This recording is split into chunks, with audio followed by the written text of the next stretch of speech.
ಶಾಲಾ ಮಕ್ಕಳ ಶೂ ಮತ್ತು ಸಾಕ್ಸ್ಗೆ ದಾನಿಗಳ ಮೊರೆ ಹೋಗಿದೆಯಂತೆ ರಾಜ್ಯ ಸರ್ಕಾರ. ಸಾಂಕೇತಿಕವಾಗಿ ಇದನ್ನು ಏನಂತ ಕರೀರಿ ಸಿದ್ದರಾಮಯ್ಯನವರೇ? ಏನಂತ ಕರಿಬೇಕು? ಸಾಂಕೇತಿಕವಾಗಿ ಏನಾದ್ರು ಕರೆದ್ಗೆರೆದು ಬಿಟ್ರೆ ನಾನು ಅಪ್ಪಿ ಸರಿ. ಅದಕ್ಕೆ ಬಿ ಜೆ ಪಿಯವರು ಬೂಟ್ ಪೇ ಅಂತ QR ಸ್ಕ್ಯಾನ್ ಏನೋ ಮಾಡಿಬಿಟ್ಟಿದ್ದಾರೆ ಅಂತಂದ್ರೆ ಇವ್ರು ಮಾಡಿದ್ರಲ್ಲ 40% ಅಂತ ಅವ್ರು ಮಾಡಿದ್ದಾರೆ. ಈಗ ಮಾಡಿ ಅಣಗಿಸಿ ಬೆಂಡೆತ್ತಿದ್ದಾರೆ. ಇನ್ನೇನು ಬೆಂಡೆತ್ತೋ ಕಾರ್ಯಕ್ರಮನೇ ಸರಿ ಇದೆ. ದಿವಾಳಿಯಾಗಿ ಹೋಗಿದ್ದೀರಿ, ಶೂ ಕೊಡೋಕ್ಕೆ ಕಾಸಿಲ್ಲ, ಹಾಳಾಗೋಗ್ಲಿ ಅಂದರೆ ಅದಕ್ಕೊಂದು 111 ಕೋಟಿನೋ ಏನೋ ರಿಲೀಸ್ ಮಾಡಿದ್ರಲ್ಲಪ್ಪ ಅನುದಾನ, ಅದೆಲ್ಲೋಯ್ತದು ಅಂತ ಬಿ ಜೆ ಪಿಯವ್ರ ಪ್ರಶ್ನೆ. ಸರಿ ಇದೆ ಆ ಪ್ರಶ್ನೆ. ದಾನಿ ಕತೆಗೆ ಆಮೇಲೆ ಬರೋಣ. ಈ ದುಡ್ಡು ಏನಾಯ್ತದ ಹಂಗಾರೆ?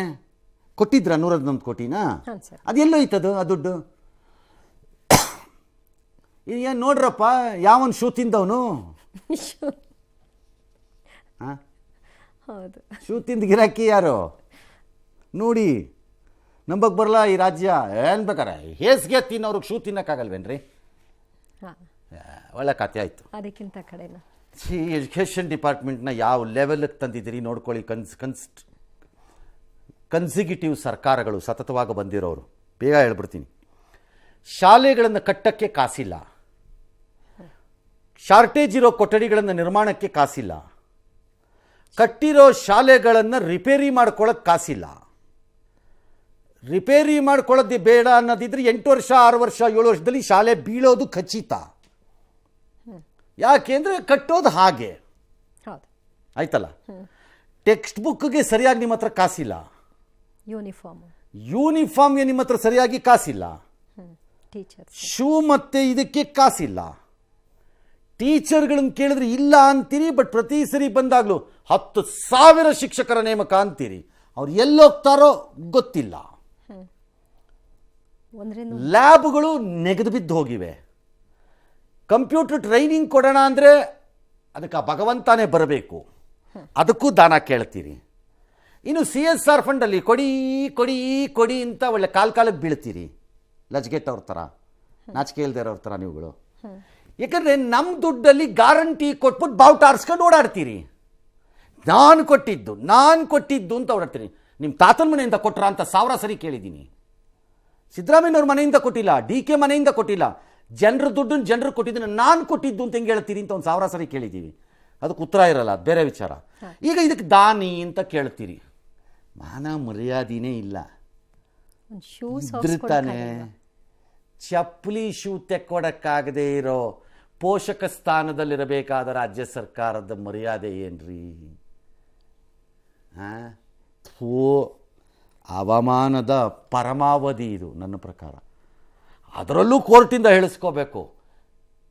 ಅದೇನೋ 2 ಸೆಟ್ ಕೊಡಿ ಅಂತನೋ 3 ಸೆಟ್ ಕೊಡಿ ಅಂತನೋ ಮಕ್ಕಳಿಗೆ ಏನೋ ಹೇಳಿಸ್ಕೋಬೇಕು. ಕೊಡೋದೇ 1 ಸೆಟ್ ಅಂತೆ. ಫಸ್ಟ್ ಯಾಕೆ ಬೇಕಪ್ಪ ಈ ಸ್ಕೀಮ್ಸ್ ಎಲ್ಲ? ಮಾಡೋಕ್ಕೆ ಆಗಲ್ಲ. ಯಾಕೆ ಬೇಕು? ಸುಮ್ಮನೆ ನೆಟ್ಟು ಒಳ್ಳೆ ಎಜುಕೇಷನ್ ಕೊಟ್ಟು ಮಕ್ಕಳಿಗೆ ಚೆನ್ನಾಗಿ ಮುಂದಕ್ಕೆ ಹೋದ್ರು ಅಂತ ನನಗೆ ಭಾಳ ಬೇಕಾದವರು ಹೇಳ್ತಿದ್ರು ಸಂಬಂಧದಲ್ಲಿ. ಏನು ಮಾಡಿದ್ದೀರಿ ಮಕ್ಕಳಿಗೆ ಅಂದರೆ ಏನೂ ಮಾಡಿಲ್ಲ. ಆಸ್ತಿ ಮಾಡಿಲ್ಲ, ಮಾಡಲ್ಲ. ಯಾಕೆ ಬೇರೆ ಏನಾರು ಮಾಡಿಲ್ಲ, ಕೊಡಲ್ಲ. ಮತ್ತೇನು ಓದಿಸ್ತಾ ಇದ್ದೀನಿ, ಓದಿಸ್ತೀನಿ. ಈ ಓದಿರೋ ಹಂತಕ್ಕೆ ಹೆಂಗೆ ಬಂದಿದ್ದಾರೆ ಅಂದರೆ ನನಗೀಗ ವಿಶ್ವಾಸ ಇದೆ, ನನ್ನ ಮಕ್ಕಳು ದೇಶದ್ರೋಹಿಗಳು, ಸಮಾಜದ್ರೋಹಿಗಳು ಮತ್ತು ಡಕಾಯಿತರು, ದರೋಡೆಕೋರರು ಇನ್ನಾಗಲ್ಲ ಅನ್ನೋ ವಿಶ್ವಾಸ ನನಗೆ ಬಂದಾಗಿದೆ. ಓದಿಸ್ತೀನಿ. ಅವರು ಅಂದರೆ ಅವ್ರು ಬಳಸ್ತಾ ಇದ್ದಿದ್ದು ಅದು ಕೆಟ್ಟ ಕೆಲಸ, ಬ್ಯಾಡ್ ಕೆಲಸ ಅನ್ನೋಕ್ಕಲ್ಲ. ಬುಟ್ ಪಾಲಿಷ್ ಮಾಡಿದ್ರು ನನಗೆ ಬೇಸರ ಇಲ್ಲ.